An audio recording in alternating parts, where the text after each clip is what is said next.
How to make a new account in Facebook. Hi everyone, welcome back to our channel. In today's video I'll simply guide you through the steps on how you can make a new account on Facebook, so make sure to watch the video till the very end. If you'd like to make a new account on Facebook, all you have to do is simply go ahead and first of all open up your browser. Then you simply want to go to facebook.com. I will also make sure to drop a link below. If you've not yet created a Facebook account, you can just click on the create new account option. Once you click on create account, make sure to enter the first name as well as the last name. Then enter the mobile number or the email address that you might want to create or use for your Facebook account. Now before this, you need to make sure you have an email address, right? So if you don't, then you can just create one right away. And after you simply enter that email address here, what you want to do is it'll ask you to re-enter them. So you can go ahead and copy it, and then you can also paste it in this case.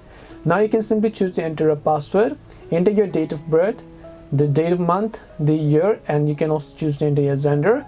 Click on the sign up option and your Facebook account will be successfully created. This way you can create a Facebook account. Hope this video was very helpful, and if it did help you, make sure to leave a like and subscribe to our channel. If you have any questions, feel free to leave them down. Thank you for watching and see you in the next video.